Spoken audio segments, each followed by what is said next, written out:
How about live from the Media Gauntlet compound in Batman's ass? It's Ryan Speck and Stephen G. Saunders here, serving you up a fresh plate of ass on the MouthFist podcast.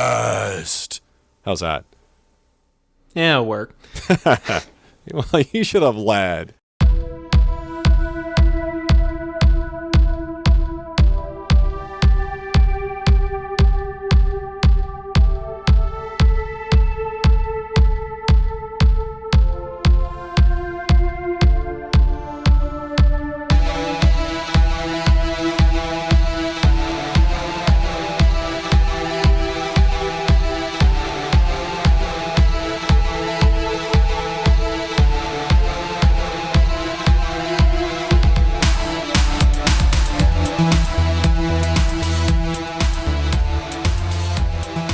Welcome to the Media Gauntlet presents MouthFist Podcast Incorporated, yet again for the episode 3, 4th installment, confusing number system. I'm so confused. How does that work again, Ryan? Tell me. What happens is every week I go to number the episode and number it wrong because I keep thinking it's one episode later than it actually is because we changed it to the 0 episode because we thought it sucked, but it turned out to be fine in comparison to some of our other work. So, Okay. That makes perfect sense. What do you think, folks? You should put that in the comments. How about leave a comment? Last week at the end of our podcast, which no one listened to, we asked the listeners at home to do us a simple favor and leave a comment if you actually listen to the show, which means either nobody listened to it, quite possible, nobody listened all the way to the end of the show, very possible, or everyone is a lazy asshole, which I might put my money on that one. I'm kind of hoping that they're just lazy shitbags, because that'd be kind of like us, right? I mean, we get the commenters we deserve because we're lazy shitbags. Ryan, when was the last time you commented on a podcast? Well, actually, I did leave several comments on Mike Bailey's podcasts, even after Views from the Long Box was no longer hosted at Media Gauntlet. I would occasionally listen to it and leave comments. So I do want to check out that podcast, Razor Blade Dance Floor. Did I got that right? Yes. Because he listens. Yeah, supposedly. Shout out to Joseph Graham and Razor Blade Dance Floor. Yay! I'll have to listen to it sometime. Industrial music. And speaking of which, I actually left a comment on another website that didn't have anything to do with me, which is with my bizarre disease called egomania. I find it difficult to do. I left a comment on I Die, You Die. The guys that do it are Class Acts. It's probably the best music site that I read currently. And they had a great interview with, what's his name? Dave Heckman. The guy that came up with Metropolis Records, the industrial label. The remaining industrial label. 18 years, 787 releases and counting. Yeah, it's pretty impressive, especially given that I vividly remember the early days of Metropolis and being like, man, they release all the most boring fucking albums. You didn't like Tame Mouth? The most boring of the various industrial labels. I was like, man, these guys just can't compete with Reconstriction and 21st Circuitry and Pendragon and all these other labels that are blowing them away. Speaking of Reconstruction, everyone used to call it Recon, Chase's label, God bless Chase for having probably the coolest record label, that in 21st Circuitry, which was another guy, Don Blanchard. I always want to call him Don Gordon, but Don Gordon's from Numb. Yes. Someone in the comments mentioned that the $2 million, because Dave Heckman in the interviews mentioned another record label that had 16 volt that had 2 bands and had lost all this money, had like $1 million to spend. And then someone in the comments, which I don't know if it was Eric from Everything Goes Cold. I could be wrong. I'm just assuming some guy named Eric was talking about it being Recon. I don't ever remember Recon ever having $1 million. I know Chase was limited to 1 release a month, and he was the one that first released 16 volt. Yes. Like 16 volt's one of my absolute favorite bands of all time, and I'm sure. I don't know if that's true. I don't know if it's something from later when Cargo started to take over more of Reconstriction, because Cargo Records basically oversaw and distributed, was the parent company of Reconstriction, which came out of If It Moves Records, which was Chase's little like vanity label he put together to do releases, really limited releases of compilations he put together of demos that were sent to him when he was a radio DJ. So he got the Reconstriction deal out of that, and like 16 Volt and Diatribe were the two first bands signed to Reconstruct. Right, and he told me back in the day, when I used to talk to him on the phone when Recon serviced me and stuff as a DJ, it was one release a month. But I think one other person brought up Slip Disc, which I think that was the record label that was a Mercury subsidiary. Oh God, yeah, that was owned by Mercury, and they had a shitload of budget. And then, unfortunately, as they were trying to get off the ground, I think right after 16 Volt's album came out, right as they were doing the marketing push for it, I think Mercury got bought by Seagram's, and Seagram's like shut down fucking everything. They shit-canned it. They just shit-canned everything hardcore. The entire Slip Disc label went away. Before it was really a major Mercury subsidiary, that was when they released stuff like 13 Milligrams. Yeah, I think the two bands that Dave Heckman was probably talking about was 13 Milligrams and 16 Volt. I think Clay People was in there too, though, and Acumen Nation. Clay People, Acumen didn't, but I forget if they released a DJ Acacrack album. I don't think so, but they had November 13th. Yeah. And Nile, wasn't Nile on there? Nile, Clay People, Rorschach Test. I know those. Local Seattleites, Rorschach Test, who are apparently back now. Are they back together again? They've been playing like local gigs and stuff. Man, we used to love getting them through Spokane and then booking them, and then they'd come into Music Works in Seattle, right, where I worked. By the way, in case anyone hasn't noticed yet, Ryan and I are total industrial music nutcases. Like, this is all we listen to. Especially 90s industrial. Especially 90s, which was the best era for industrial music, period. It was definitely the most prolific. Right. Well, if anyone says that Cabaret Voltaire or anything like that, I'll say, like, yeah, Cabaret Voltaire, but that's not really great music, I guess, for its time. And when they hit the 90s, their music wasn't that great. But when compared to, say, Out Out or Chemlab even, it's just, the 90s, the mid-90s was like the era, and it peaked at the late 90s, early 2000s, and then it's just disco after that, which I like. I do like. I love Aesthetic Perfection, for instance. I think that's a great band, but might not be your thing. I've only listened to a little bit. I mean, that fits a little bit more into the whole terror EBM scheme, so not a huge fan of that. I guess all the goths, as they got older, were like, we're bored, we're getting old, we're sick of trying to be trendy. Let's just go back to listening to 80s synth pop again. And that's what all of industrial music became, was like regurgitating synth pop from the 80s. And then there became the big rift where everybody that played guitars got even more metally, and everybody that didn't play guitars got even more poppy, so there's no industrial rock bands in the middle. I would like to tell a story, actually, regarding guitars, and that makes me think about like the 90s when everyone hated guitars in industrial music, even though they were Skinny Puppy fans, which made no sense because Puppy used guitars, but whatever.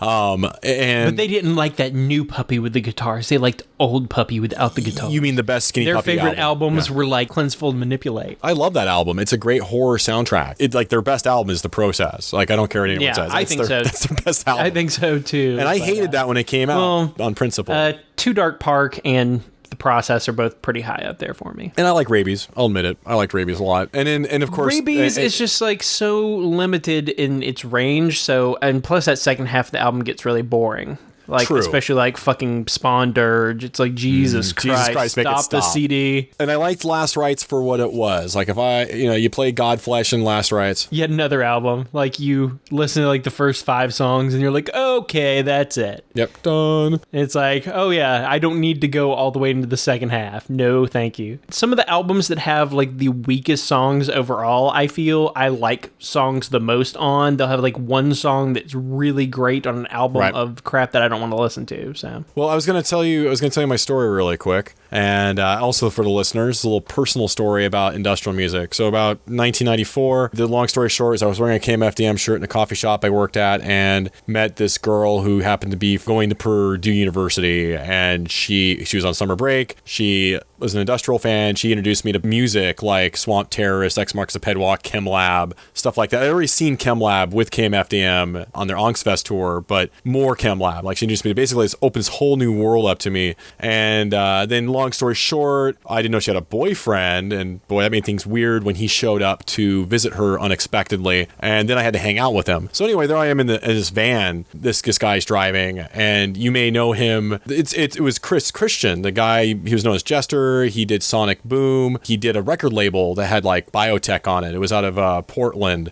Doppler Effect Records, I think it was called. Yeah, but he put some cool stuff, and he was a really nice guy. I know he didn't like me very much, and if Chris ever hears this, sorry, dude, but I had to bring it up. But he did tell me he's a fucking genius. He knew, he hated Nine Inch Nails and stuff, but we were listening to this demo stuff he had. I think analog to digital convention, ATD convention, or something like that. And it was kind of disco-y and weird sounding. And I go, what is this? And he's like, well, Europop is the future of industrial music. And I was just like, I was 18, right? I'm like, that's fucking retarded. I think I mocked him because I was kind of a bully. So kind of a bully.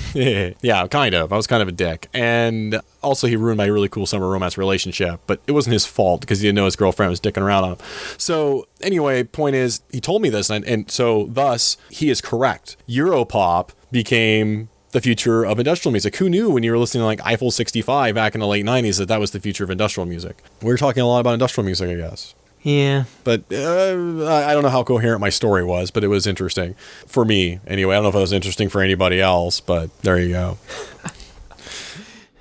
I actually got a request this week from my friend Dylan. He wanted me to write a long screed about it for Media Gauntlet or something, but I said I might mention it on the podcast.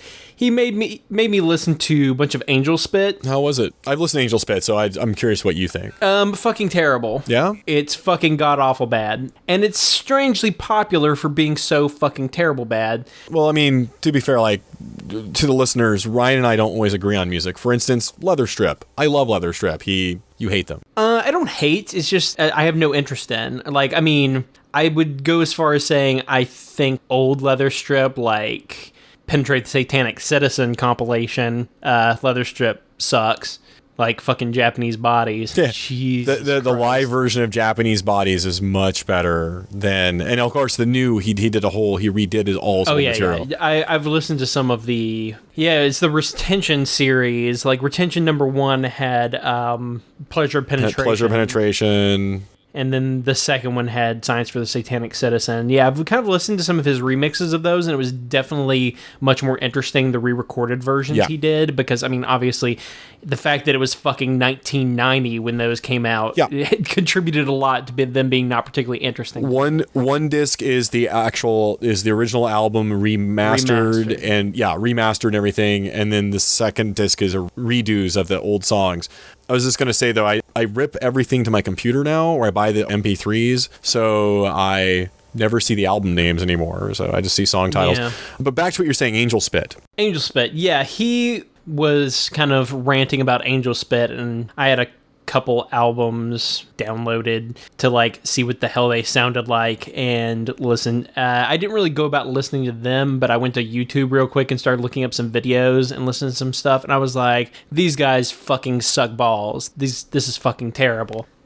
I don't understand what the appeal is that they apparently have people that like them in the music scene. Apparently they're popular for some reason. I didn't think they were that terrible, but I don't remember what they sound I listened to like what their first major album was called Crunk House. I listened to a track from that. I was like, this is actually more tolerable. I realized I listened to one song that just came up randomly. I was like, this song is absolute dog shit. This must be from before the albums I have. But it's like, nope, off of their brand new album from last year. Apparently, they've just gotten progressively worse as time has gone by. I said, whenever someone likes Angel Spit, I don't actually know anyone that likes Angel Spit, but whenever somebody mentions that they like them online, my brow furrows and I wait for a punchline to be delivered because I don't quite get people seriously liking them.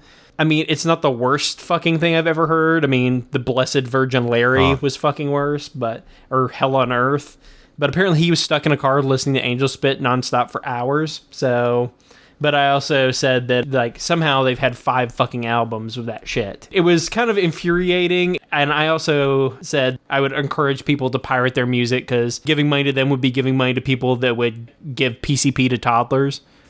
So why give them any fucking money? I didn't have an as adverse reaction to Angel Spit. Perhaps you should listen to some of the new stuff, because it was shockingly bad in both quality. It was like if somebody took all the worst cliches of Terror EBM and like KMFDM and rolled them up into some ball of like showy local band who insists on putting on a bunch of makeup and having some retarded stage show. Right. Type. Combi Christ and Zyklon 9 do it better. And the other thing too is, yeah, and it's even dumber than Faderhead. Yeah, I actually like Faderhead for the most part. But the lyrics are fucking dumb as shit. Oh yeah, but he's a nice guy. He's a really cool guy. Guy does Faderhead. I always say he's a pretty cool guy. I enjoy it. It's silly. I mean, Hammer of the Gods is still one of my absolute favorite songs, but it's simple. It's real simplistic. Here's the thing. But if I met him in person, I would have to beat him to death just for writing Coke from my ass. Coke from my ass? Are you kidding me? Here's the thing about as if Dirty Girls, Dirty Boys wasn't bad enough. Coke from my ass. Here's the thing about Angel Spit. With bands like Alien Vampires and Santa Hates You, is that what it is? Oh yeah, that's pretty hilarious. But it's so shitty. It's not funny and it's shitty. It's like, I don't get like the winking, like trying to be slightly humorous bands that just aren't good. Mm-hmm. At least as much as I don't like some of Everything Goes Cold songs, he is an intelligent guy who's clever. Oh, very clever. Some of his songs are really well written, but some of these bands are just dog shit awful, and they think they're being like kind of cute and winking while also making terrible cliched music. Look, if you're going to do terrible cliched music, I understand everyone made fun of it, but you can't deny the fact that Dawn of Ashes was really good for what it was, which is essentially a Terror EBM Suicide Clone Mando, who hated their music enough to where they became a black metal band. I mean, actually a really good black metal band, or death metal band, Black Death, but whatever. They became a really cool metal band, they're nothing like the EBM thing they were. But yeah, with like aesthetic perfection, and I love Alien Vampires. They're one of my favorite newer acts, but the Angel Spit doesn't do it for me. So sorry guys. Yeah, I'm sorry Angel Spit. I don't kick them off the headphones if they come on. If I have them in some kind of mix or something like that, or from a comp, I don't give a shit, and I just listen to it, and some of it's okay, I guess. But I sing along to Alien Vampires, so... I guess for the purpose of making you hate yourself, I recommend going to YouTube or something and listen to like one of the songs from like the new album, like It, Lick It. Oh, that was terrible. I did hear that, so... Yeah, that was from the brand new Just Came Out album. So that's what they're getting into now. Usually by like the fifth album, they've improved themselves over time. That's what they basically turn themselves into now, is It, Lick It. Now, listeners should keep in mind that Ryan and I don't only judge bands all the time. We'll even judge bands that we love. Like we would have 16-volt babies. Like we love Eric Powell. And I mean, I don't mean Eric Powell who does The Goon, who is a totally different human being. But Eric Powell, who lives in Portland, Oregon, the first cool thing out of Portland, which was 16-volt. Before Portland was cool, and everyone called Portland a festering shithole that was kind of like Spokane with more mold and fungus. It was before Portland became really cool, and Vancouver was just a shitty suburb of Portland. The last couple of 16-volt albums, though, I thought everything he did just ate ass. Like, it's just so bland and retarded. It's like, I don't understand why he has made a single album since Super Cool Nothing. Which I loved, by the way. I love that album. It was a good album. I didn't like it as... It's like, actually, looking back, every album I like progressively less than the last one. Yeah. Like... Wisdom, I still think, is his strongest album, followed by Skin, followed by Let Down Crush, followed by Super Cool Nothing, and then the huge drop-off to Full Black Habit, and then was American Porn Songs, and which was even worse somehow, and then even more bland and retarded was Beating a Dead Horse. Beating a Dead Horse, yeah. Wow, what a fucking apt title that shit was. It's not, and I think it's not terrible, it's just boring. It's just like, wow. God damn it, it's so dull. He used to be such a good goddamn songwriter. It's become both boring and formulaic. His vocal style has changed. It has no like energy to it. It's just so lifeless. I don't hate it as much as Ryan, but maybe because I'm biased because I really like Eric personally, and I mean I haven't seen him for years, but he was always a fun guy to talk to and everything. And also one of the first bands I booked in Spokane actually was 16-volt. Yeah, it's not the same energy. I will give it that. I reluctantly say that because I it's one of my top 5 favorite bands of all time is 16 Volt. So now that we've shit all over industrial music, what have you been up to this week, Steve? Well, I got an update of my playbook, and it works better now, which is great because I got a BlackBerry playbook from my last job. Thank you, Adam. And at first I cursed Adam's name because he gave me a playbook. Although a $500 device, it is compared to an iPad and an iPad 2 and a Galaxy Tab and the low price budget tablets we got my girlfriend's kids for Christmas. It's a piece of shit. And RIM should essentially just shit themselves in shame for even existing after releasing this horrific piece of boxed shit. The least they could have done was given it an SD card slot. But oh no, I'm stuck with 16 gigs because RIM, living up to their name, RIM-looking fuckwads, they just stopped existing at 2005. Well, I don't even own a BlackBerry. I sucked the giant BlackBerry dick and got a Curve, and it's a piece of shit too. Anyway, they did a new update because apparently they finally, after a year, our playbooks are terrible. And they have better games and stuff on them now, and it runs a bit better. I'm going to actually load up a PDF right now as we're on the podcast, and I'm going to browse, right? Now, I did purchase these books either in PDF form or in physical form, in which case I have absolutely no problem getting the pirated version for my playbook. But I'm going to look at a very graphic gaming book that I do own in hard copy. And I'm going to see how well this, because before I couldn't go through the pages.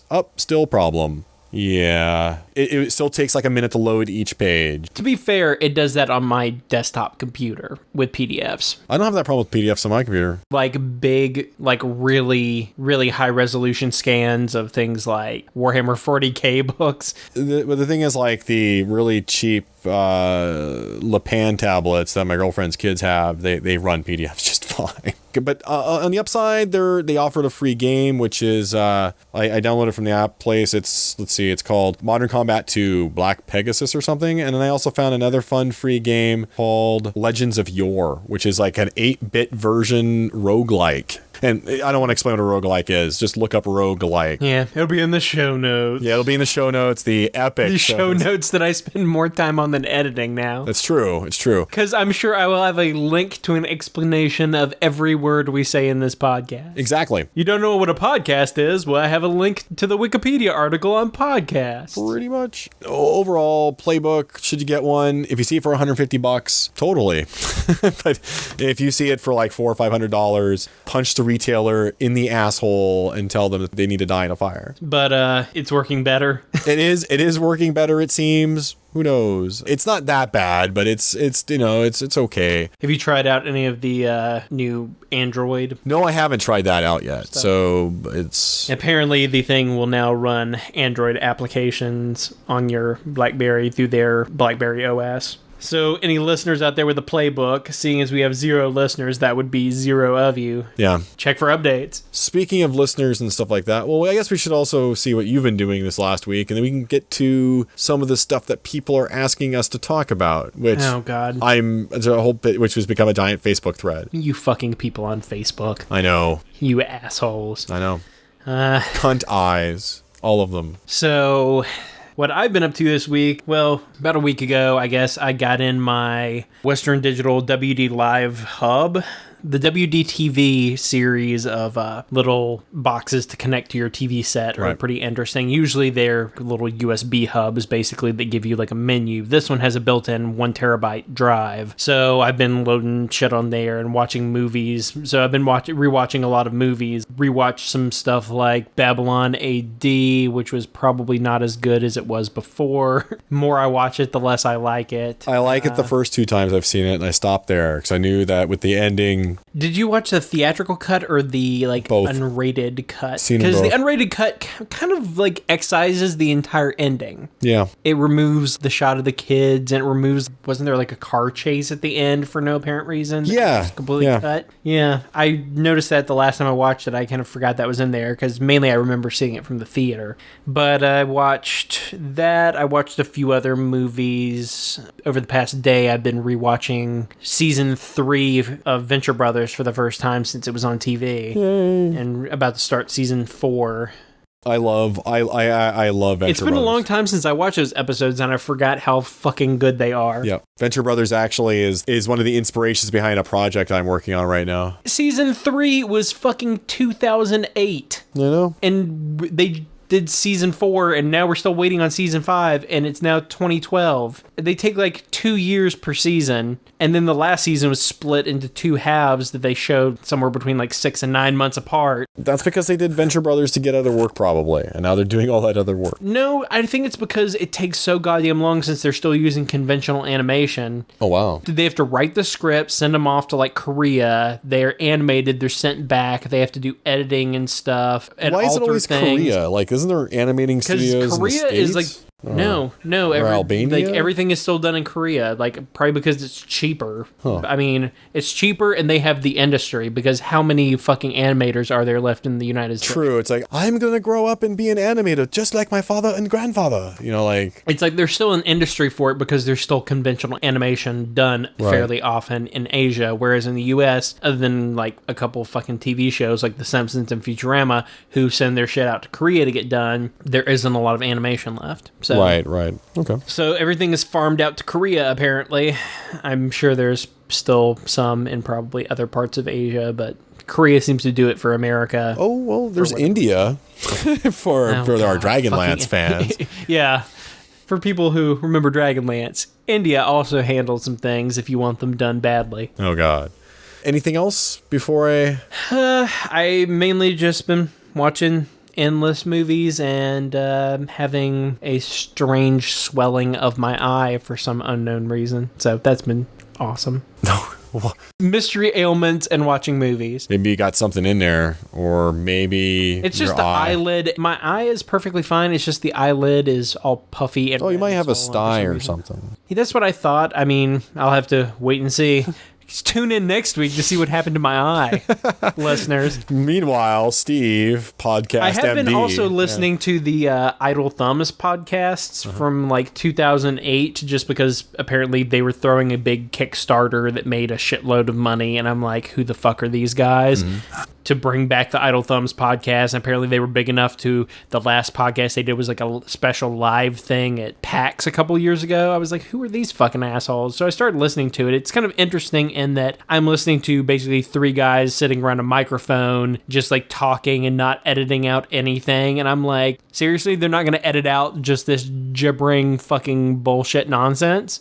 I was like, God damn it, why do I spend so much time editing if apparently people will blow Kickstarter money on assholes who apparently just talk nonsense bullshit, half of which you can't understand because they're talking over each other. True, which is similar to what we do, except we're actually more interesting, I'm assuming. I've never heard their podcast because it's kind of entertaining. I mean, it's a gaming podcast. 2 of them are game writers, and one of them works for, I think, Telltale Games. That's all, yeah. Also, so they're people. They're all gaming industry people talking about games. And, I mean, it's like from 2008. So it's like the first episode is them theorizing on what Fallout 3 is going to be like. And then a couple episodes later, Fallout 3 comes out. And, like, they're talking about Gears of War 2 and shit like that. It's like, it's tripping the Wayback Machine, that's for fucking sure, but... Well, I mean, and the whole Kickstarter thing is pretty interesting in a sense that, look at Order of the Stick. They just went over... Jesus Christ. $1 million? That's crazy. They raised over $1 million for Order of the Stick. I think that's awesome. What the fuck is he going to do with $1 million? Well, he already has a board game. Like, I don't even know. Like, I guess he was like raising 50-something thousand to basically cover a print run of something. Yeah. And you know what? Rich Burlew deserves every fucking dime. Like, the guy, I followed Order of the Stick for a couple years. I mean, to be honest, I got sick of reading like the huge. They got really intricate, you know, and I just didn't have time to read anymore because, like most people who start professionally writing and editing or whatever, you don't have time to read a lot, which is weird. You can read stuff online, like little like poop jokes and stuff and Facebook, but for some reason, but actually sitting down and reading like an epic webcomic like Order of the Stick is difficult, but I think that's awesome. I do want to get the board game, which I've always been meaning to get. I mean, that's crazy. Hey, $1 million. Good for him. That seems to be the thing now, is like doing a Kickstarter and making an absurd amount of money and to bring back some project or do something that is apparently beloved by people, though no one really talks about it. Maybe we can do a Indiegogo. Fuck Kiva. I'm going to give a bunch of money on Kickstarter. Speaking of Kickstarter, I want to have my little pimp starter moment here to talk about very quickly on Indiegogo, which I like better than Kickstarter. I'm planning on doing a couple crowdsource type projects. This is where I'd go through because, one, I'm in Canada, because you have to do Kickstarter, you need to be in the US or have a US account, and ironic that I'm American. Two, you get to keep your funding even if you don't make your funding goal. They just take a larger percentage out. So on Indiegogo, there is a company out of Finland run by this awesome dude called Lamentations of the Flame Princess, and he does essentially weird retro gaming, or he sets up basically this weird gaming type thing. Well, shit, I'll just jump into the quick description, like what is Monolith from Beyond Space and Time, which is the thing he's doing for Indiegogo. And the Monolith from Beyond Space and Time is a 32-page A5 size adventure written for the Lamentations of the Flame Princess weird fantasy role-playing grindhouse edition game, but also directly compatible with other old-school Renaissance systems and classic 70s and 80s games that spawned them. The adventure is written by James Edward Raggy IV, with additional material by Kenneth Haidt, with all artwork done by Aaron Alfrey. The adventure is a wild one, suitable for use in absolutely any campaign world, suitable for character levels 0 to infinite sign. Absolutely any GM can use this for their game. Inspired by Lovecraft, but leaving out Cthulhu, the Necronomicon, and all such references and equivalents to your mom. I threw that in. The Monolith adventure features an alien structure which phases in and out of time and space. The title, it is descriptive, no? The adventure is about the player characters encountering and dealing with the alien environment caused by the Monolith's presence and the effects it has on those in the physical world. I'll go on record now and say that this is going to be one of the wildest adventures your group will ever play. Now, all the stilted copy aside that I just read, these guys put out awesome stuff, or this guy and his team that he assembles puts out great stuff. Look up Monolith from Beyond Space and Time. I'm sure Ryan will link to it in the crazy show notes. And support this project. It's worth every penny. Go on rpgnow.com and buy Lamentations of the Flame Princess stuff. If you like weird shit, this shit's for you. Anyway, I'm supporting it. There you go. I'm probably throwing $40 towards it. And that's my Pimp of the week. I like to call it Pimp Starter. Okay. Moving on. Unless there's anything else you want to talk about? Moving on, 45 minutes into the podcast. I know, right? Now that we're done with the cold opening, 45 minutes in. No, I want to get to what people are asking us to talk about. If nothing else, we can at least get into taking requests this episode. Let's check Twitter really quick. No one ever responds on Twitter about MouthFist because no one gives a fuck. Okay, so on Facebook, my friend Graves wants us to talk about spooning. Yes, I would totally spoon Ryan. I'd have to tie him up first. James asked us to talk about geeky things. My buddy Monica asked us to talk about bacon. Someone liked that comment, of course. We love bacon. You like bacon too, right? Though obviously it's not the root. My name literally translates in German to bacon. It's true. That's true, folks. I speak German, and he is correct. My name is both German and a literal German translation of bacon. That's right, which is why I like Ryan, and I will eat him as soon as I get a chance. After you're done with the spoon. That's right. Moving on from bacon, we have Pia. Speaking of Finland, she's from Finland. She's awesome, and she's asking us to talk about navel lint. I'm glad that everyone has taken this so seriously. Me too. And has given really useful comments. And James also just asked... Your friends are cunts, Steve. Yeah, I know. Are they great? And James jumps in there and asks if we can do something with bacon and navel lint. No.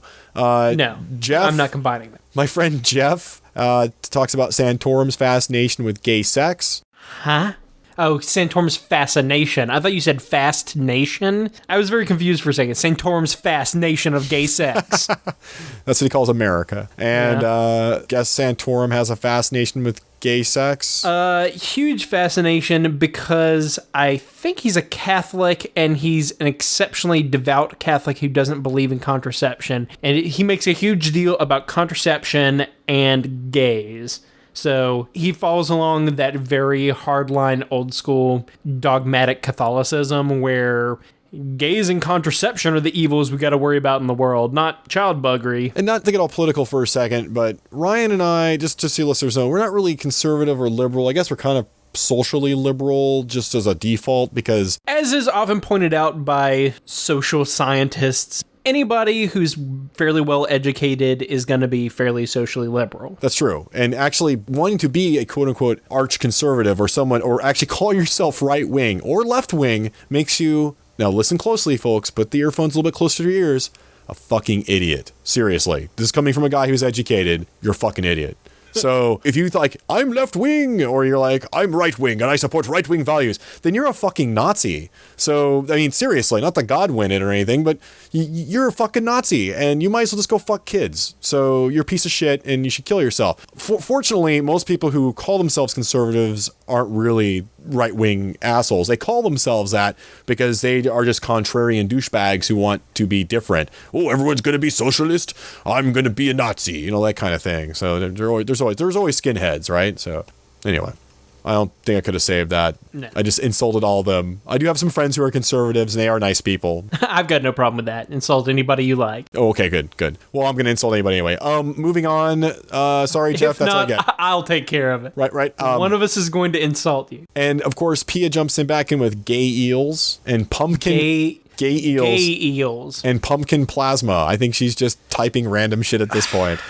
It's like a fucking conversation from Babelfish. What is wrong with these people? It's true. And Adam jumps in. That's the guy. You'd think that if some idiot gave us that like feminism in Warhammer 40,000 conversation last week, and that actually turned out fairly well, you'd think that somebody would throw in a comment that would be vaguely useful. Maybe. Remember this old rule. I don't know why a media-related podcast would really need to be talking about Santorum, but at least that was coherent. Right. Well, Adam...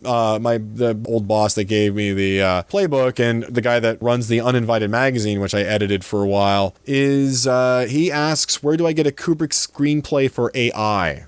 There was a screenplay? Well, I guess that's right. Kubrick was going to do that. He was going to do AI and then Spielberg did it. Yeah. Kubrick, I believe, was heading it up and had been working on it for a long time, and he died right before filming or something, got taken over to finish it up. Is that because Eyes Wide Shut killed him? Anyway, was the Eyes Wide Shut? Yeah, it was. Okay. Yeah, I mean, I've never seen it because I don't care. I can't say I've seen a single full Kubrick movie except for... Paths of Glory? Let's see. Full Metal Jacket? Full Metal Jacket and Dr. Strangelove. I think those may be the only two. Was it Paths of Glory? I always want to say Path to Glory, but I think Paths of Glory. I think it's Paths of Glory. That was a fantastic movie. I mean, that's his first one is his best one. Or I don't know if that was his first, but it's certainly one of his earliest. So Pia jumps back in asking about the return of the blue-green algae something with a capital S, and then Pineapple Boner.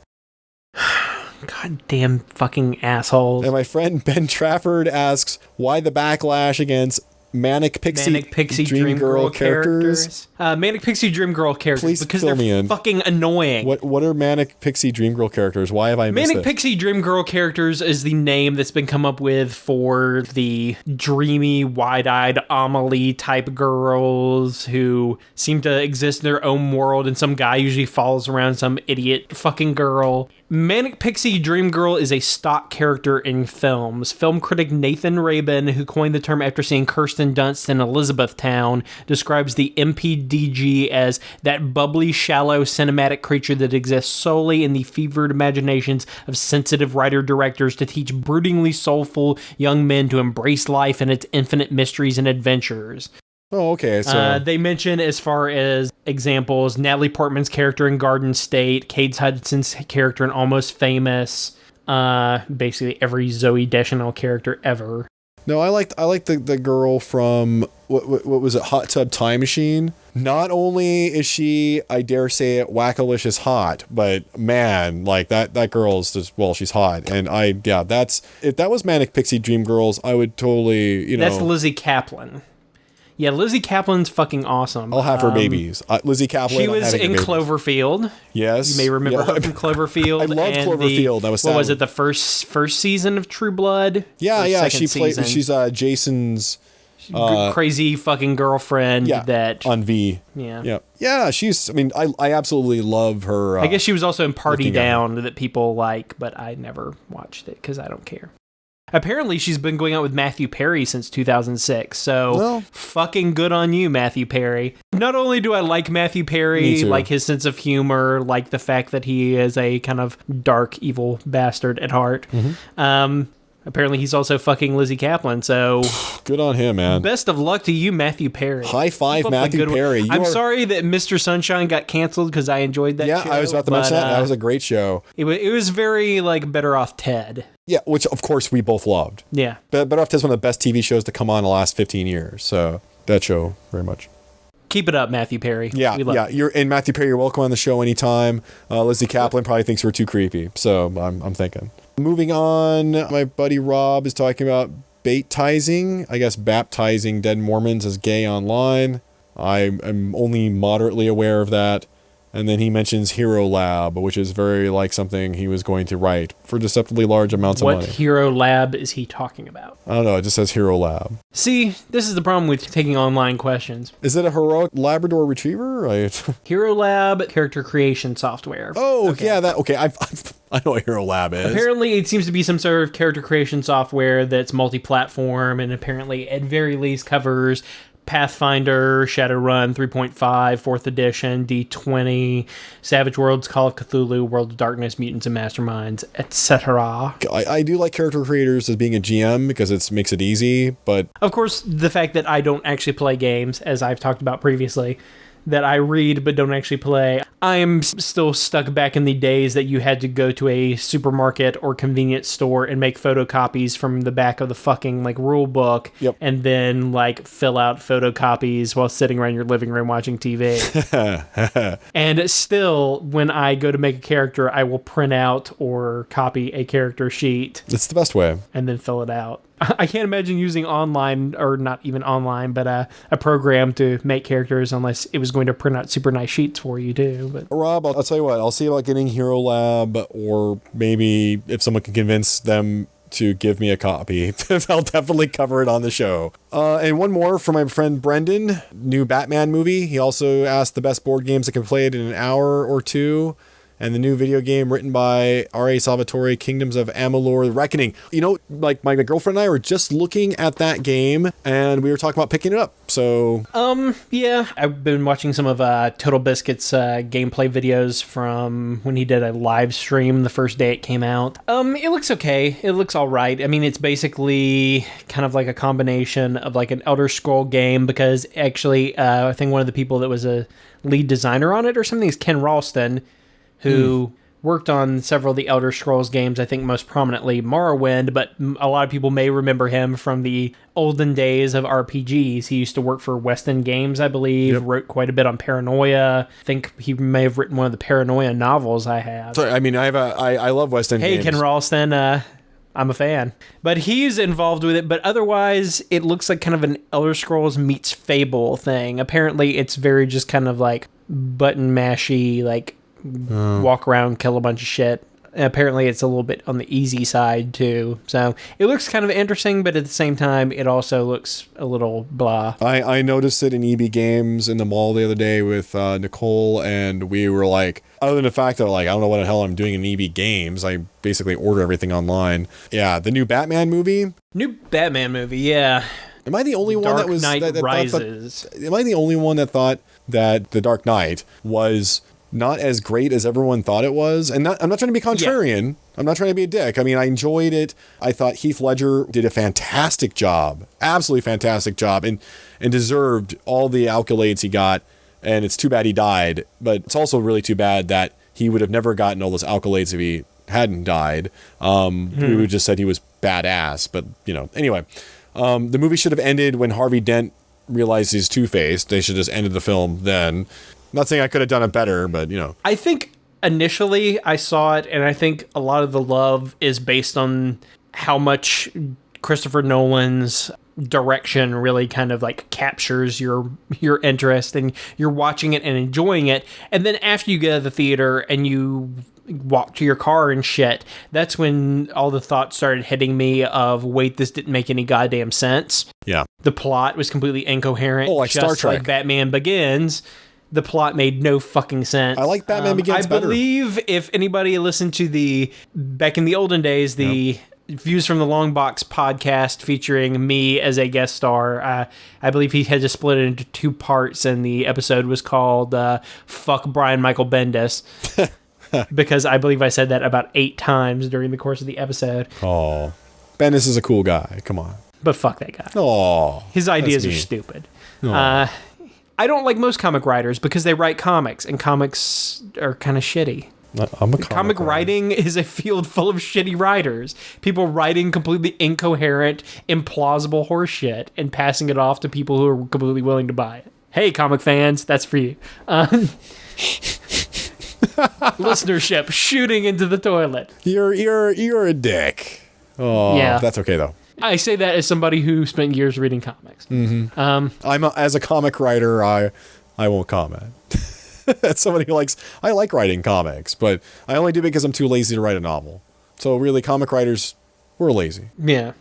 The first movie, as I have pointed out previously, had the completely idiotic, implausible destroying Gotham plot where they get Scarecrow to dump a hallucinogen that only works when airborne in gaseous form into the water supply, and then steal a device that apparently is a giant microwave emitter and use that to burst the water pipes and steam them out, forgetting the fact that anybody that took a hot shower would have gone crazy already, and that the microwave device being driven through the city would have microwaved the shit out of every person it passed before it would have boiled water out of the fucking pipes. The water mains would have split well after it had melted the shit out of every human being in the city. So once you get past those facts, then you don't have much movie left. And I'd like to blame those idiotic things on not Christopher Nolan or his brother when he helps in the writing, but David Goyer. He was the one responsible for the David Batman Goyer. vision. David Goyer, I think, handles a lot of the plotting, and I think he adds in a lot of the comic booky ideas that make it feel so goddamn lame. You take this realistic movie and then throw in something retarded like a giant microwave emitter and some retarded plot in what was a good movie that was completely grounded up to that point. It's like, are you kidding me? And then the second movie, it does the same thing. I'm not even going to get into the implausibilities of Joker's plan making no sense and him being 5 steps ahead of Batman for the entire movie in ways that make no goddamn sense. I will leave that completely up to the chaos of his abilities to plan horrible events to happen. But the whole Batman vision thing at the end was the most idiotic thing I've seen on screen in a long time. The fact that you can tap into every phone in the city and using it to create some sort of crazy sonar vision thing instead of just searching for the Joker's voice and pinpointing his location. It's they could have done it that easily. Speaking of grounding things, we are talking about a movie based on a comic book about a dude who dresses up like a bat. Oh, I know. Okay, just saying. I mean, it really could just have a bunch of gnomes having a donkey show circus or something. I wouldn't really give a shit. I know, but Batman, to try to take that concept and then make it realistic, but then throw shit like that back in the mix. Yeah. So, but the new Batman movie, I'm sure it'll be good. I don't know how I feel about the fact that they're this is the end, the last movie in the series. It's okay, what are you going to do that's going to make it the last movie? How are you going to tie this shit up that it's just going to be the end? Are they going to have to reboot Batman again? It's not like Warner Brothers is great with this shit anyway. Mm-hmm. They're fucking terrible at making movies. I mean, DC, as much as I hate all their comics, is just a fucking intellectual property farm for Warner Brothers. That's all they care about, is them creating shit that they can then turn around and put into cartoons, video games, DVDs, and theatrical movies. Mm-hmm. Comics are fucking worthless as a financial medium. They make no goddamn money. They don't give a shit if DC makes money. I mean, they expect them to stick to a budget, but other than that, I mean, it's just keeping the property alive so they can make more Superman and Batman movies in the future, which they are doing a really bad job at. I didn't think the Green Lantern was that bad of a movie, but apparently it's considered fucking movie AIDS. So. I wouldn't call Green Lantern movie AIDS. I would say it was just, I don't know if Ryan Reynolds was the best choice for Hal Jordan. I mean, I love Ryan Reynolds. Yeah, I'm not sure about that. Ryan Reynolds was great in the movie. He's enjoyable to watch. I have no ties to Hal Jordan or Green Lantern in any way. I've never read Green Lantern. Well, I know of Green Lantern, know his origin and shit like that, but all right, I don't care. Yeah, that's the thing. It's like, okay, Batman's one thing because it's so gritty and stuff. The guy's a fucking Green Lantern. Okay, so all you Green Lantern fans out there, you like something that's fucking retarded. I'm a Green Lantern fan. I should know. Green Lantern is stupid. He wears a ring that it's based on color. Oh yeah, it's fucking stupid. It's for 5-year-olds. Like I read the shit. I can't do anything when there's yellow around. Yeah, it's ridiculous. It's stupid. It's Green Lantern. It's a golden age idea that should have been tossed the fuck out a long time. Right. So if the movie Green Lantern fans are like, I thought the movie was kind of dumb. You're like, you read Green Lantern, dude. Come on, your opinion is not relevant. It makes Nova Corps look like the fucking Sopranos, for Christ's sake. Like, seriously, it's Green Lantern. You like something that there's like a rainbow of fucking colors. It might as well be rainbow bright for men, and it's or boys or whatever. It's like, I like Green Lantern. I really do. Like, I'm not dissing Green Lantern here. I'm just telling you that don't expect a serious movie. I'm surprised they made a live action film. I'm not even talking about the comics fans. I'm talking about the critics and just general viewers of the Green Lantern movie thought it was absolute dog shit. It's a hated movie. It I guess made no money, so it's considered a huge financial failure and huge critical failure as well. I don't see why everyone would hate it. I could see why someone would be embarrassed to go see it. They were like, I'm going to go watch a movie about a guy that finds a magic ring that makes him go hang out with a bunch of alien friends that wear the same uniform and speak all the same language, which makes absolutely no sense and actually has more plot holes than Star Trek, but whatever. Star Trek was one of those films as well where you walk out of it and you're like, wait a second. That movie was fucking stupid. It was essentially Star Wars. It is Star Wars. Oh my God, I just watched Star Wars and Star Trek spray paint, but it was fun. Have you seen the movie? What?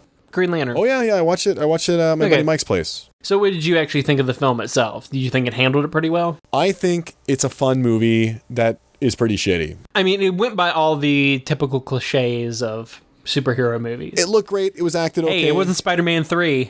I watched that again the other day. I watched the riff tracks of Spider-Man 3 God, that movie's over the past week. The movie was worse than I remember. It was worse than the first time I watched it. Even watching it with the riff tracks, it was painful to get through, and the 2 hours and 15 minutes felt like 3.5 hours. It felt so much longer while I realized even less happened in the movie than I originally remembered. It was so goddamn terrible. I'm so glad that Sam Raimi is fucking out of there. He's not making any movies. They tossed that shit out and rebooting it. I hope Sam Raimi and Tobey Maguire never fucking work again in the movie industry. It was so goddamn bad. Okay. I didn't like any. The first Spider-Man movie was tolerable, if cliche and cloying and kind of like. Once again, it's Spider-Man, dude. Like, who cares? He's a fan of 1970s Spider-Man. Yeah. He says that repeatedly. He likes Spider-Man in the 70s. He likes it to be joking and fun. And he's also a huge Three Stooges fan, which is why he makes all these retarded Three Stooges references in every movie he's ever done, but particularly Spider-Man 3. But he was completely wrong for both writing and directing the movies. I don't know why they let him do it.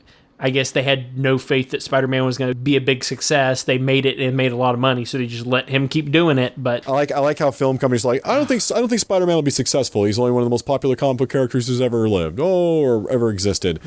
People probably thought the same thing about Superman Returns being successful, and look at how that fucking thing turned out. Well, yeah, that's because sometimes you can shine a turd, and sometimes you can turn gold into lead. Well, yeah, I was going to say Superman Returns was, as much as I love Bryan Singer, he just made a film that didn't really...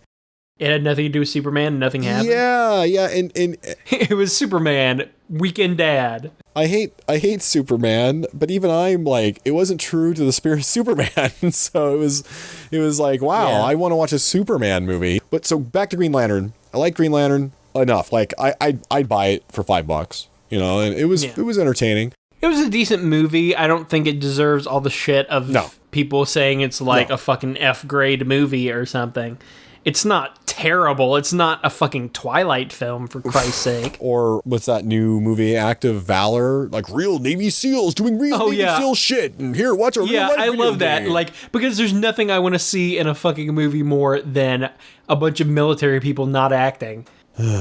watch our bad acting and then watch a bunch of action sequences that bear no similarity to real warfare in any way. Yeah. As if that's what I want to see in a fucking movie anyway. As if the draw of action films is its focus on reality. Yeah, here, listen. Are they also going to end up killing a bunch of civilians and children? Listen up, all you wannabe military cunts out there. Don't watch Act of Valor. I'll see it just to see if it's bad or good. It may be good, I'll give it that. But why don't you go watch Generation Kill or Band of Brothers or even The Pacific? Go watch something that's actually cool instead of watching basically what looks to be Navy SEALs acting out a fucking video game. Yeah, so it's Battlefield 4, the movie. Yeah, that's pretty much what it is, and they got some real Navy SEALs. I mean, it could be good. I'll give it the benefit of the doubt, but I'm just tired of like seeing a bunch of like skinny pimple-faced nerds and be like, yeah, I'm fucking badass, blah blah blah. We used to always have that guy in the gaming group. He usually wore a cowboy hat, maybe spurs, and he served in like 6 different branches of the military. And the pathological liar that's always involved in gaming somewhere. Yeah, I always found that people like that. We had one of those guys. I think his name was Jeff in high school. Yeah, thought he was a vampire, knew martial arts, was a ninja. Oh, I knew military, blah blah blah. I knew everything about the military. He couldn't have been in the military, obviously, because we were still in high school at that point. But I knew a guy back in Spokane. I think he lives in Seattle now. That he told people he was a Navy SEAL or had been, but he had really long hair. But the thing is, he tried telling my dad, who's an ex-Marine. Well, you're never an ex-Marine, but you know, like he used to be in the Marines before he joined the Air Force, and try and tell my dad that. My dad basically offered to kick his ass, and if he was a Navy SEAL, they wouldn't be able to. I think he called him a frogman. If you're a frogman, that's how old my dad is. My dad's fucking old. Yeah, I believe my assistant manager when I used to work at Papa John's in like 1996, my assistant manager was like a weird pathological liar who I believe mentioned how he used to be in all these different military branches. He might have been like, forget if he said he was in like special forces or something, and like fucked up his knees from doing all these like parachute jumps and stuff like that. It's like, dude, I hate those people because... And he's like this chunky, probably like, I don't even know if he was in his 30s. It's like back when I was 18, or 19. So of course you have no real conception of how old some of the people were. True. I mean, he was probably like late 20s, early 30s. This chunky guy with a shaved head, and it's like he obviously had he probably couldn't even be in a fist fight against me, and I've never been in a fucking fist fight. They're fun, but I was gonna say. I hate those kind of people because all I ever wanted to do was be in the military. That was my entire life goal. I had no real other life plans. I had my plans what I was going to do after the military, and I was diagnosed with diabetes at 19. So not much after the sign-up point for me for the military there. And that was a real crushing life experience. So now usually when people say, you know, they I know they're bullshitting, I usually just beat the shit out of them. That's like, I just really can't stand people like that. And I'm a bit of a military nut. So that's why these things like these propagandist movies piss me off, because apparently the bar of the U.S. military has significantly decreased since the 90s or something. Oh God, it's so fucking low now. Mm-hmm. So anyway, enough insulting the military. Yeah. Moving on. Fuck the military. So in a minor side point that I thought of but never made, as far as things seeming retarded, as much as I like Arkham Asylum and to a lesser extent Arkham City, playing those, when you play those you realize how goddamn stupid even all of Batman's villains are. You're like playing and like you're having to put up with these assholes like Zaz and Calendar Man and stuff, and you're like, fucking seriously, you expect me to take DC's comics seriously in any way? At least Marvel had very few like rogues galleries of villains that were just fucktarded bad. And they're supposed to be like scary and cool. Like Batman's villains are not supposed to be like Spider-Man's villains are supposed to be retarded. They're supposed to be like Scorpion and Paste Pot Pete and shit like that, because he stops idiotic bank robbers who like bought cheap knockoff Justin Hammer armor that was stolen from Tony Stark. It's like the Beetle and stuff like that. The Shocker, guys who aren't like badasses. It's like Rhino. Yeah, Whiplash, it's like Electro. But still, these are not concepts that are in and of themselves retarded. You could take any one of those characters, except for maybe Paste Pot Pete, who eventually became the Trapster anyway, and like remake it into at least a mildly dark, more realistic character. Whereas like you try to make Calendar Man, it's like Calendar Man isn't even that old of an invention, is he? Like, how long has Calendar Man been around? I don't even really like reading comics where there's heroes and villains anymore. My favorite comic villains from Marvel now are the Albanian slavers from the Slavers storyline from Punisher Max. I mean, that's like, I'm like, wow, those are super villains right there, fucking Albanians. Or maybe Crossbones or some hilarious, like Doctor Doom, who's hilarious. But yeah, it's that's just the Batman. It's retarded. Like I just think it's a sign of us moving on. Yeah. DC has been severely hamstrung by the fact that they will not just jettison everything and start over after so many years. I think they're trying another reboot. DC Universe is mostly fucking stupid. But they're still just going to use the same shit over and over again. Yeah. They need to fucking wipe the slate clean, keep like their top 12 characters that actually work and just fucking start over from scratch. But every name has been used at this point, so it's not like they can start over again. Now I want to move on to something else really quick, but real quick, Brendan, to answer your question. Board games that take less than an hour to play? One thing, Roma, it's a 2-player card game. You get in a box. It's from Stefan Feld at Queen Games. Pick it up, find a player to play it with you. I enjoy it. There you go. Takes 45 minutes. And thanks to Brendan for actually asking a real question. Yeah. Brendan, always a fucking gentleman and a scholar. The last 3, the Batman thing, the Batman movie thing, the Batman, R.A. Salvatore board game. games that can be played in an hour or two, and Kingdoms of Amalur. Board games, like, for me, I don't play too many board games, obviously. Not too much new. I will play, like, party games for, like, couples to play when they get together and shit like that, usually trivia things and the occasional card game. But Hero Quest never gets old. And speaking of Hero Quest, it doesn't take very long to play, really. Hero Quest probably can be, any adventure can be done in probably less than an hour, no more than 2. So Hero Quest and Space Hulk. Space Hulk was another fun one that never got old. And since you'll never find these games anywhere, you should go out and purchase, although you can get the new Space Hulk. That's out from Games Workshop, but you can also go purchase like Ravenloft. It's the Castle Ravenloft board game that you can get, which apparently is a lot like Hero Quest and is quite fun, which it's on my list of things to purchase. Or Super Dungeon Quest, I think it's called, that is out now. So I think that's us running out of viewer topics, thank God. Yeah, I was actually going to use the last comic book thing we were talking about, all that shit, is I saw Comic Book Men on AMC. Oh boy. This is shitstorm. This is Ryan's favorite subject. In fact, his opinion on this dude cost him, well, I wouldn't call it a friendship, but it definitely could basically cost you an acquaintanceship. It cost you an acquaintanceship and basically led to ruining a friendship for me, which is totally not Ryan's fault because the guy was kind of crazy at the time. So he may be awesome now, I don't know. Yeah. But it was. I don't give a shit if, like, me saying like somebody sucks and if you like him you should eat a dick offends you that much, then we really just shouldn't be friends. And I think that's what made them mad, is because they were like, I take offense to that, sir. And you were like, eat a dick, yeah. All I said was, if people that like Kevin Smith should get cancer. And they were like, I can't believe you said that. You should apologize. No, you said his kids should die from cancer, is what you said. I don't even remember that. Yeah, you said his kids should die I'm sure I still have it somewhere, but still, same in theory, realistically. True. I would prefer your kids die of cancer, and then your loved ones die of cancer, and you're left alone, and then you die of cancer. But you told me privately that you would lose respect for anyone that liked Kevin Smith, and I'm like, well, okay, but I guess there's some respect left for me to make up for it. I said that if you like Kevin Smith, I'm going to lose respect for you anyway.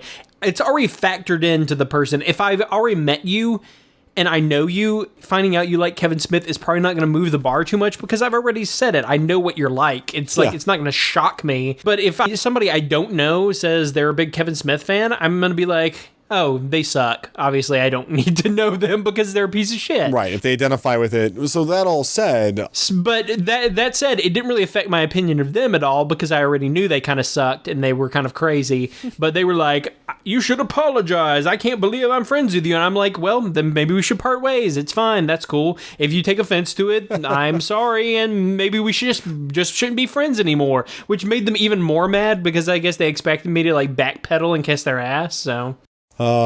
It's so funny. Fucking people. Like I managed, I think, to be friends with him for another 3 years, and then we had a falling out as well. But the point is, I like Kevin Smith. I know, boo hiss, and so I wanted to watch his new reality show, Comic Book Man, on AMC. Which just seems like a terrible idea. Like the day-to-day goings on at a comic shop that's probably going to be mildly stagey. It's my opinion of it is basically... Does it feel really staged? It feels semi-staged, simply because these guys aren't really actors. They're his friends that, it's Jay and Silent Bob's secret stash in New Jersey. Kevin Smith stops by. They all talk around like a sound room about their experiences, and then the guys in the shop all like contests about selling at some flea market, like comic books or stuff or whatever. And they're all like sports fans. They're all the comic nerds I don't talk to. They seem like cool guys. Like, I mean, I'm sure they're nice fellows and everything like that. I'm kind of a giant nerd hippie. I'm very accepting of everybody when it comes to nerddom. However, these guys, like, they're all like hockey fans. And I'm like, I live in fucking Canada. I don't even like hockey. I don't hate hockey, by the way. I just don't care about it. Is that some weird thing that only exists in his locale, that all of these weird hockey fan comic people? Because I don't think I ever met... I barely met comic fans that were gamers, much less comic fans that were also into sports. But friends out there, and I actually played sports in school. I'm more of an athlete than almost all of my nerd friends are. I'm still rather athletic looking and rather athletic, unlike most people I know into this shit. I've won trophies and shit and contests and all kinds of things. Here's the thing. When you start talking on Twitter about football, I tune the fuck out. I don't care. And I can actually throw a football and tackle and all that stuff. I've actually worn football gear. In baseball, which is the most boring fucking sport in the world, don't give a shit. I played baseball for years. And soccer, I love soccer. I watch World Cup. That's all for me. And that's me loving a sport. So it's not that I hate sports. I just find them really boring because there's no chainsaws. There's no blatant murder with blowguns. There's no slavery. There's nothing exciting or interesting. Like, I'm definitely a Roman gladiatorial games kind of guy with lions eating Christians and shit, which would be fucking awesome to watch. Anyway. That reminds me, new Spartacus tonight. I need to watch that show. Yeah, you got to catch up. I do. You watched like 2 or 3 episodes of the first season. Yeah, I liked it too. Yeah, I don't know. First season was good. That half season, that like Gods of the Arena, the little like 6-part thing or whatever that went in between season 1 and 2. Mm-hmm. It's confusing in that I don't know how they consider that as far as second season or season 1.5 or what. And the fact that every season is given a completely different fucking name. First season is Spartacus Blood and Sand. Season 1.5 is Spartacus Gods of the Arena. Second real season is Spartacus Vengeance. It's kind of weird. Vengeance so far has been... The first was kind of terrible and cheesy, but you enjoy watching it anyway, and then it got better as it went along until I really liked it by the end. The Gods of the Arena series I really enjoyed. Vengeance, I'm not feeling. I mean, I don't like the new Spartacus. There's nothing that could be done about that because Andy Whitfield died. Yeah. Which sucks when your star comes down with lymphoma. After the lymphoma? It was lymphoma immediately after the first season, gets treated, it goes into remission. They start getting ready to do the second season, but they do that half season in between to make some time while he's getting treatment. Then, as they're about to start the second season, it comes out of remission and then gets bad and he dies. Wow. They lose their star. The new guy doesn't have as much range, as much as Spartacus was kind of a whining, annoying shit in the first season. In the second season, he kind of has no personality. Also, one of the chicks who was in the first and second season of the show, I mean, the first 1.5 season, that's really a flashback.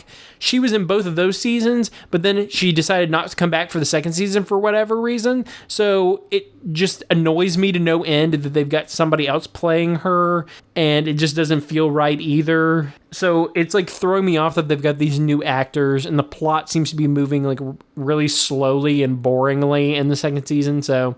Oh, okay. I don't want to watch it now. Okay. I mean, it's still okay. I mean, I think you'll still enjoy it. I definitely think you should at least watch the first season of Gods of the Arena. I think you enjoy both of those. See how you feel after the first season if you want to watch any more of the second season.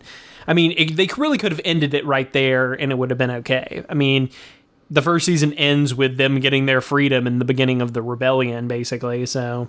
Okay. So it's just that period of history with him being taken as a slave and learning to be a gladiator, so you can look at it as one thing and just ignore the rest if you didn't want to. Hopefully it picks up and gets better. I mean, it's only been, 3 or 4 episodes so far, but and there's still like another 9 or 10 left, so maybe it'll get better. Something's about to happen, maybe, so... Back to Comic Book Men really quick, because I didn't really give my opinion on the show. Yeah, unfortunately, we're back to that again. Hey, sorry, Ryan. And, it's okay. But real quick, I've seen some like people bitch about it online, and it is hilarious to see people bitch about the show, like write articles and scathing reviews of the show. Like comic fans or critics? Both. If you're a critic in the comic community, you're a fan. So I mean, it's... Well, I meant like TV critics or comic fans. Oh, comic bloggers. Okay, so it's coming completely from the comic community, not from the television community. Right, because I don't really give a shit what TV critics have to say. And nor do I generally, but it's interesting to know when they absolutely despise something. Yeah. So anyway, I read a couple of reviews. People said, and it's not really well liked. And somebody was saying they broke it down, and they had legitimate beefs with the show. But it's just really funny when they say that this is the kind of comic store they wouldn't go into, and they worked a comic book store. When my impression of that person, though they seem pretty cool or whatever, is also the fact they're just kind of like can be preening douchebags themselves, and it just leads to my whole like, no, I'm a better alpha nerd, and I call it the alpha nerd douche. The and we all can be that. I'm definitely can be that sometimes, where you're like, no, I'm the alpha nerd, not Kevin Smith. Rawr. And reading through some of this stuff is always hilarious. But I did agree with some of the criticisms I read, which was that it was kind of boring. I actually like the Brian guy in there, who apparently looks like Ed Greenwood, I guess, as another reviewer mentioned. And I kind of like he kind of makes a funny alpha nerd, but really the show is really just like a History Channel American Picker show or something. People come in. That was the impression I got. It seemed just from his very description to be kind of like Pawn Stars or something. But it's still like, that's what comic book shops are like. One guy was talking about how he used to work in comic book shops. I think it was Chris Sims. He used to write I think it's the same Chris who did the Invincible Super blog or whatever, which was always fun to read. I think he was talking about like that he worked at a comic shop and it wasn't like that and blah, blah. I'm like, dude, all comic book shops kind of break down to the same thing. It's a bunch of dudes hang out in the shop. If there's no one else or nothing else going on and they chit chat with other people, we can ask my friend Seath that. I used to hang out with him in the comic book shop here all the time because I was bored. And people talk and chit chat with customers coming in and stuff like that. And that's kind of what I see with Comic Book Men, except Kevin Smith isn't in the show except in the little talkie room, and he talks, and then he'll have like, he'll say funny things about DC characters, and I realize there's a huge generational disconnect with me in that, so I'm more like attached to things like the Punisher, so whatever. Yeah, so it was okay. I would watch it again, but it's not something I would, like, if I didn't record it or download it or watch it while it's on, I would simply like forget all about it and not care again. So it's not something that I really, and they're probably more interesting. Like I'm sure that when Chris was working in a comic book shop, I'm sure it was much more interesting than say Kevin Smith's shop. And also I can't relate to the guys. They seem like nice guys, but they're the kind of nerds they don't strike me as gamers. They don't strike me as interesting, but they're also not asshole-ish enough, because some of the best parts about a comic book shop is the fact that the alpha nerd douche is there. There's someone there. It could be me, and they're just a total alpha nerd douche, and they're like, "Oh, I'm a nerd alpha nerd, and I've come here to eat your babies because I love Fading Suns, and if you don't like Fading Suns, then you're a fucking asshole. 4th edition sucks." And that's pretty much those guys, and like, what you're reading this Superman series? Oh, you fucking asshole. Like those guys, they're in every shop, and sometimes they own the shop. Like I could go on and on about that. So overall, it's not bad. It's not great. It's, if you're a nerd hippie, I'm nerd Hitler. Yeah, that's true. That's true. And together we're nerd Hitler. So the thing is, I'm actually probably meaner than Ryan is. So Ryan's mean. Ryan's a mean guy, and he can be very nasty. But I'm the one with the raging temper, so...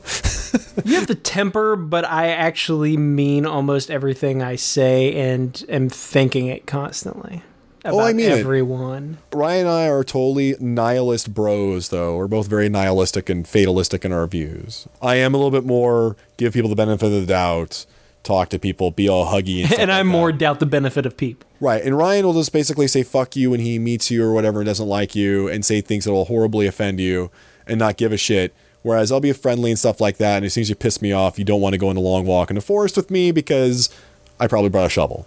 So, so I guess I'm more unhinged than Ryan, which makes me jealous because Ryan doesn't need medication or anything. No. I'm going to blame diabetes for this one. So Yeah. yeah, it's all diabetes' fault. Sure, blame all your problems on diabetes. Diabetes. That's right. Fucking diabetes. Anyway, so enough about comic book men. Well, I guess I was going to talk about Steve Niles being awesome, but we can save that for next show. Yeah. But he's really being awesome lately. Steve Niles, like, setting up the Gary Friedrich, the guy who created Ghost Rider Fund, after he got his ass sued.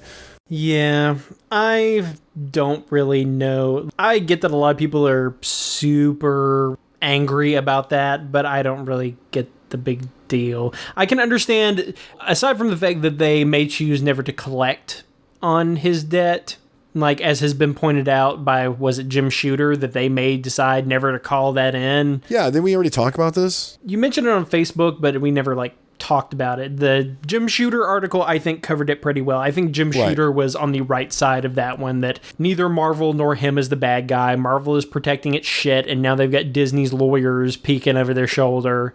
And this guy started the problem by suing Marvel in the first place over rights to a character that he was involved with as work for hire, and he knew was work for hire. Yes, the comic industry sucks and work for hire blows, but tough taco. Tough taco. So don't make it about who's right or who's wrong. Help out a comic creator who earned your buck. Go to steveniles.com, donate to Gary Friedrich, buy some of Steve Niles stuff too. He responded to one of my Twitters today, said he even signed stuff. Because Steve Niles, the first times I ever mentioned Steve Niles, in All the Rage, there was a whole thing he probably had with Matt Bush and stuff like that. And then there's I was a little bit critical of a couple of his comic books. And then he wrote Pieces for Mom, which I fucking loved. And then I started liking more of his stuff. His stuff began, in my mind, improving and being cooler. And he's actually a pretty cool guy. I mean, back at the time, wasn't it basically just 30 Days of Night? And his I Am Legend adaptation, which I wasn't overly fond of. I mean, I liked it and I didn't like it. I think I wrote a Media Gauntlet review of it at some point. You may have. And I was kind of hard on a couple of his other comics. But once I got into the industry, this is pre-industry Steve Saunders, like me. Once I got in the industry, I sort of understand you just kind of pump stuff out. And I've written stuff that makes Steve Niles shittiest stuff look amazing. So who am I, right? That's why I don't review anymore, or if I do, it's just glowing reviews, because you just now I know what shitty reviews feel like. It sucks. And it sucks to have people who've never written a comic before telling about how much you suck. Well, then you shouldn't have given me the comics to read, Steve. Exactly. I will say that people who are creators should not complain about reviewers, because the reviewer doesn't have to be a creator. You are trying to entertain them in the first place. So fans do have a right to bitch. But anyway, Steve Niles is also a huge supporter of creator rights. He has, if you look up steveniles.com, he has a rant from January that what's all this creator-owned talk? Great fucking thing to look up and read. He's become a huge figure in the industry, and he's a nice guy. So there you go. I was going to mention how awesome he's. I kind of just did talk about how awesome Steve Niles is. And I guess we were talking about the Destructoid article we read on Jennifer Hepler. Yeah. Yeah, I don't know if you want to cover that. Well, we've already been recording for an hour and 45 minutes, so... This is going to be our longest one yet, Ryan. Every episode longer than the last. Real quick, BioWare has a writer named Jennifer Hepler, and people were very angry at her because she writes... For being a woman. It's funny how they like to ascribe specific writers the idea that they've somehow ruined a project, that they ruined these facets of this game, as if BioWare's games, any of them are so solely controlled by a single person, or if you could even recognize one person's contribution to the game. Not to mention that people complain and love BioWare's games. Same with Bethesda. Too much. They both give them way too much goddamn credit sometimes, and way too little credit others. It's they take perfectly good games and shit all over them for not being another game that they have memorialized as some infallible deity that it was just okay. Okay, Baldur's Gate, not that fucking good. Get over it. Like Baldur's Dragon's Gate. Age, Fuck yes, you. it was a fun game. it was okay. It was nothing special. I couldn't even get into. I played it for like an hour. I was like, this sucks so bad. Did you play it when it was new? If I had played it maybe at the time when it originally came out, trying to play it years later, it's just dog shit. Like Fallout, I can't play it. It's fucking when it dog came shit. out, it's terrible. It was amazing. Fallout. I tried playing through Fallout 1 and Fallout 2 recently, and it's just slow and kind of boring. I couldn't even get out of that first cave without dying. You suck, dude. Dude, it was fucking terrible. You're like, have points to move and shit like that. It's like a fucking strategy RPG is like the last thing in the world I want to play. Wah, wah, wah. It moves so slow. It's like, I died in the cave the first time, like from scorpions or something. Second time, I'm like, okay, I'm just walking straight out the door. I make it the first town. Can't figure out half of the fucking interactions with people and shit like that. So it's like, man, this fucking sucks. I'm gonna stop now. Same thing with Baldur's Gate, which I still need to give back to my friend. He loaned them to me in like 2003 or 2004. I didn't get, and I forgot about him. He moved away, and then I ended up finally installing him and trying to play Baldur's Gate in like 2008 or something, and I was like, nope, this doesn't work. If you're gonna play a Baldur's Gate game, play 2. Yeah, I've got both of those and both of the Icewind Dale games, but both really good. Yeah, but yeah, it's just not my bag, and I like the fact that they tried to recreate the style of it with Dragon Age, which I did enjoy, even though it felt really small. Like you only have like fucking a dozen locations you can go in the whole world, so it doesn't feel like it's open. But there's a lot of dialogue and a lot of shit to do, which was cool. And I like Dragon Age 2 because it focused it and removed a lot of the bullshit that just soaked up time and didn't actually add to my enjoyment of the game. But people went fucking apeshit crazy criticizing the terrible writing and how BioWare, a bunch of assholes, are just cashing in on Dragon Age by fucking churning out a second one in a year, which is true to a certain degree because the original Dragon Age they've been working on since like 2002, 2003 or something. So they spent like half a decade working on Dragon Age and turned around Dragon Age 2 in like 1 to 2 years. People have genuine complaints with BioWare, but you can't pin everything on a single goddamn writer.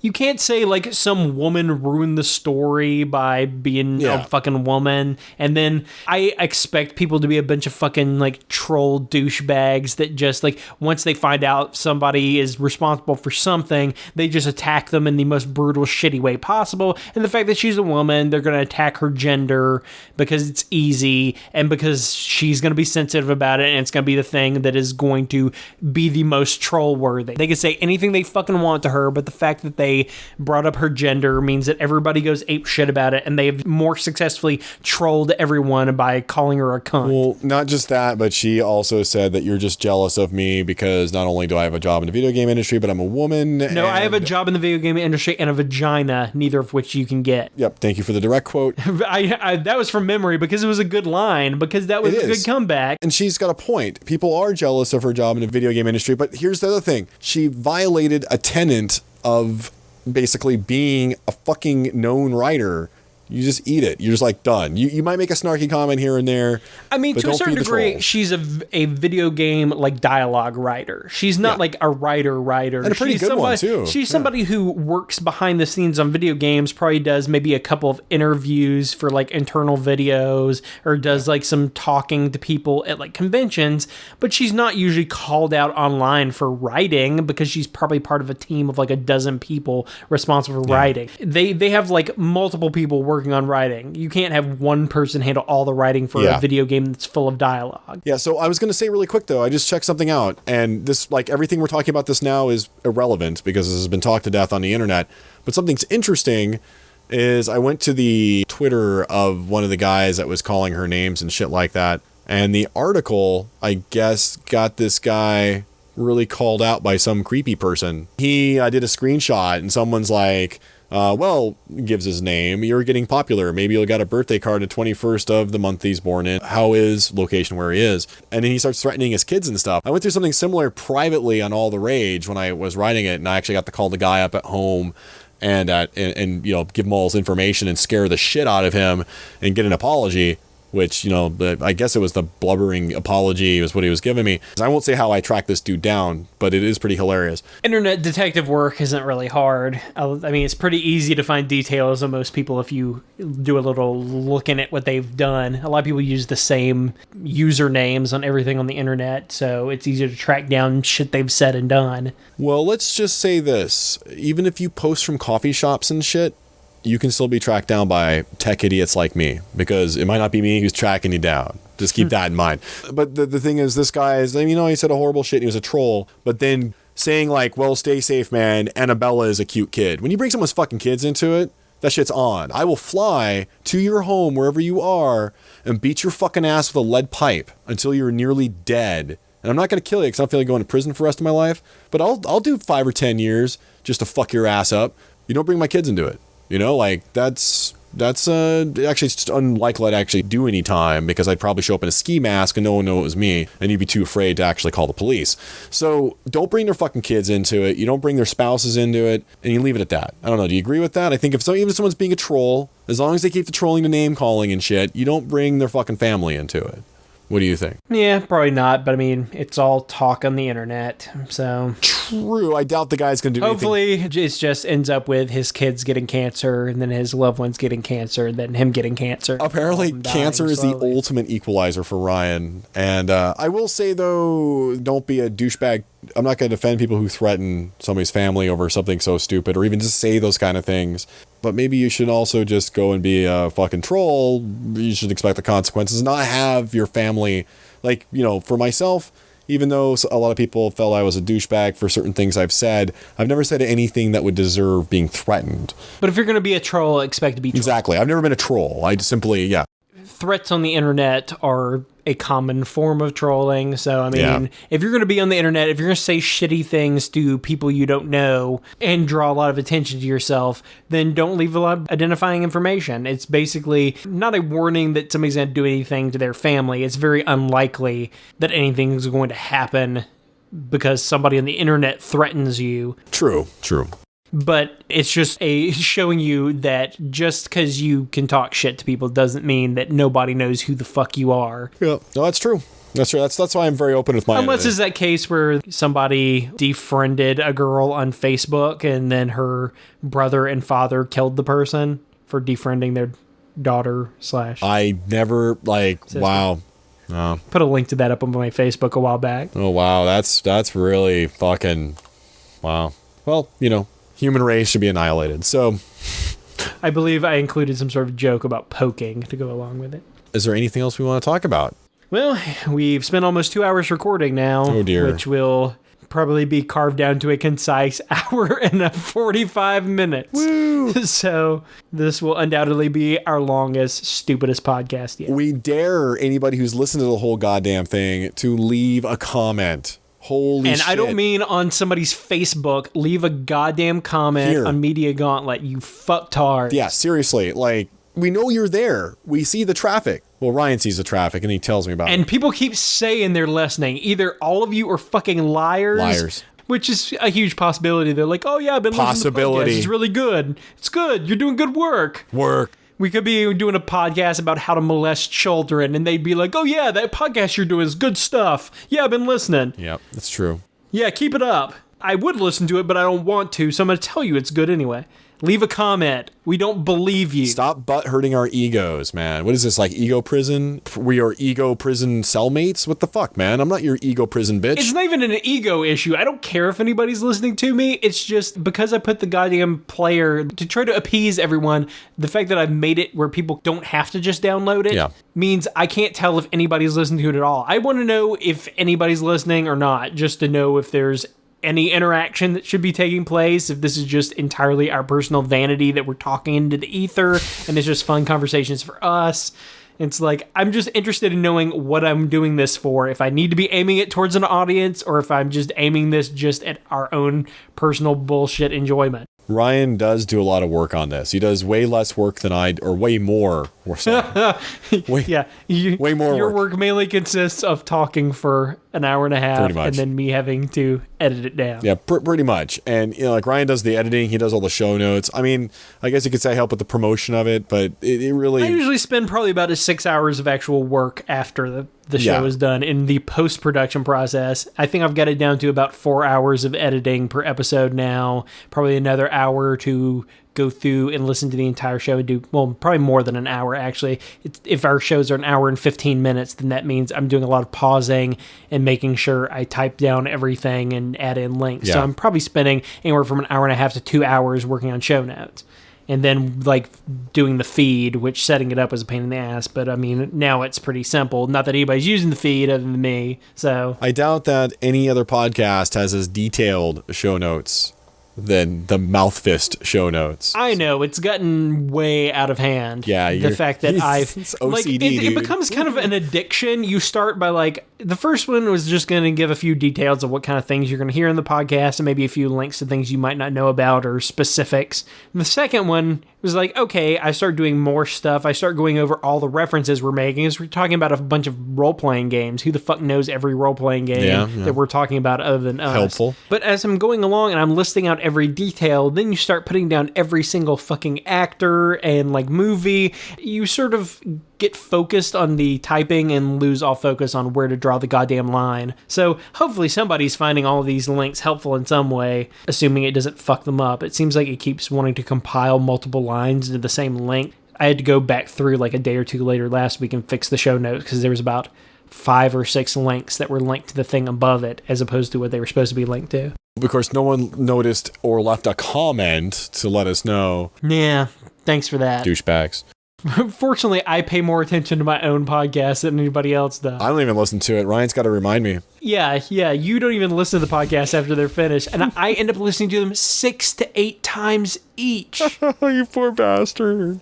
I know. I end up listening to this shit 6 or 8 times. Like, the first time when I'm editing, second time, often I will, like, just kind of listen to it, just see how it turned out, and then remember to do the show notes later. Last time, I at least remembered to do the show notes during my first real listen, and then maybe listen to it, like, once or twice. So I only ended up listening to the last podcast 3-4 times, as opposed to, like, 6. Like I did on some of the other podcasts. Well, you people are fucking killing me, man. Make me feel like I'm doing this for a reason. We've spent probably a grand total of 20 minutes bitching about you, people, and not commenting. But this is the viewer's choice episode, so... Yeah, it's true. We went over a bunch of stuff that you guys commented on. Also, big shout out to Rhonda. Yes, we will discuss your mom sometime. As in, she just said, your mom. Your mom's a whore. You know what? I bet Ron's mom. Special thanks to Brendan Crosser McGay for giving us the only good question. Well, I mean, Rob. Well, yeah, true. There was the one other. Robert White, which, by the way, Robert White, you should read his stuff. It's going to be linked in the show notes. Hopefully, Ryan reminds me to. Sack of shit. But he's written some cool short stories in the book that you guys would really dig. Rob, Brendan. Thanks for the great questions. I guess Adam had a pretty good question with the whole Kubrick screenplay. The what? Asking about the Kubrick. Oh, yeah. It sounded like Creeper screenplay. The Creeper screenplay, yes. The Creeper screenplay in the Santorum Fast Nation. Oh, and also another thing that you could also mention in the comments or whatever, bring up sometime, people, is I am currently constructing a semi-retro clone D&D-like game called Dolmens and Barrows, and it's where you play undead. So maybe next podcast I could talk a little bit about it.